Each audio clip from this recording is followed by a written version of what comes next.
সত্যজিতের হাতে ধরা পড়লো কোটি এবং চার্লি। হ্যাঁ বন্ধুরা, রাঙামতি তীরন্দাজ ধারাবাহিকের আজকের পর্বে ধারাবাহিকের শুরুতে দেখা যায় রাঙা একলব্যকে ঘুম পাড়িয়ে দিচ্ছে।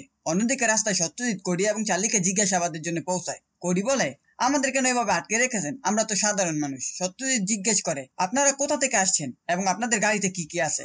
কোটি উত্তর দেয়, আমরা সুন্দরবনে থাকি, লাইব্রেরির জন্য বই আনতে গিয়েছিলাম, আর গাড়িতে সেই বইগুলোই আছে। এরপর সত্যজিৎ তাদের আইডি কার্ড পরীক্ষা করে এবং পুলিশদের বলে, এদের সেফ হাউসে নিয়ে যান, কাল সকালে জিজ্ঞাসাবাদ হবে। এত রাতে আমরা এদেরকে গ্রেপ্তার করে থানায় নিতে পারবো না। চার্লি বিস্মিত হয়ে বলে, আপনারা আমাদের অ্যারেস্ট করবেন কেন? আমরা কি করেছি? সত্যজিৎ উত্তর দেয়, সেটা কালকে সকালেই জানতে পারবেন। পরবর্তী দৃশ্যে আমাদের বসু কুটিরে দেখানো হয়, সকলেই একসাথে খেতে বসেছে। নবরণ বলে, অনেকদিন পর প্রতিমার মুখে হাসি দেখে মনে হচ্ছে সবকিছু ঠিক হয়ে গেছে।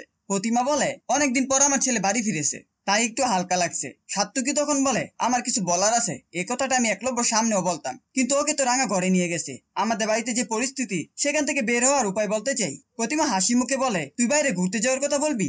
তাই তো, আমিও এটা ভেবেছিলাম, কিন্তু সাত্তুকি বলে, না, সেরকম নয়। রাঙা এ বাড়িতে আসার পর থেকেই একটার পর একটা অপরাধ হচ্ছে।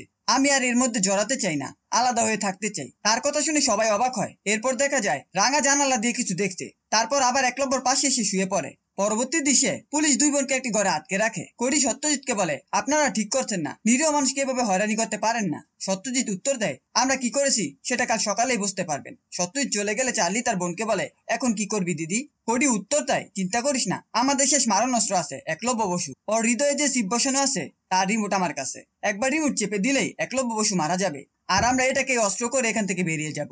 আবার আমাদের বসু কুটিরে দেখানো হয়। খাওয়ার টেবিলে সার্থকী বলে, দরকার হলে ডাল ভাত খেয়ে থাকবো, তবু একসাথে থাকতে চাই না, এভাবে আমি মরতে পারবো না। তার কথায় বিন্দা সায় দিয়ে বলে, ও ঠিকই বলেছে। সবার মুখে একথা শুনে প্রতিমা কষ্ট পায় এবং সে সেখান থেকে উঠে যায়। এরপর বিন্দা একলব্য ও রাঙার ঘরে গিয়ে উকি মারে এবং মনে মনে ভাবে, এরা দুজন ঘরে এতক্ষণ কি করছে? সেই রাতে ঢুকেছে, এখনো বের হওয়ার নাম নেই। নতুন কোনো পরিকল্পনা করছে নাকি? ঠিক তখনই ময়না এসে বিন্দার গায়ে হাত দিলে সে চমকে ওঠে। তারা দুজন মিলে ঘরে ঢুকে, কিন্তু কাউকে পায় না। বিন্দা বলে, এত অশান্তি করার পরও সকালবেলা একলব্যকে নিয়ে রাঙা কোথায় গেল? এটা তো সবার জানা দরকার। অন্যদিকে সত্যজিৎ রাঙার জন্য অপেক্ষা করছে।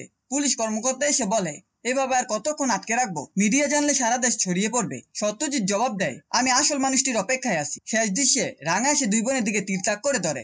এতে তারা ভয় পেয়ে যায়। কোডি বলে, এটা কি হচ্ছে? আমাদের দিকে তীর ধরা হচ্ছে কেন? আমরা তো আইডি কার্ড দেখিয়েছি। রাঙা রেগে গিয়ে বলে, তোদের আর কত রকম পরিচয় আছে বল? এক এক জায়গায় এক এক নাম ব্যবহার করিস। তোর বোনকে যখন আমি তীর মেরেছিলাম তখন কি বুঝতে পারিসনি? তোরা কার স্বামীকে তুলে নিয়েছিলি? আমার স্বামীর ক্ষতি করতে চাইলে তোদের দুটোকেই আমি এফর ওপর করে দেবো। সত্যজিৎ তখন রাঙাকে জিজ্ঞেস করে, তোমার কি সব কাজ মিটে গেছে? রাঙা বলে, হ্যাঁ, সব মিটে গেছে। সত্যজিৎ বলে, তাহলে এখন মিডিয়ার কাছে নিয়ে যাই, সবার সামনে প্রকাশ হোক যে আমরা কোডি এবং চার্লিকে ধরেছি।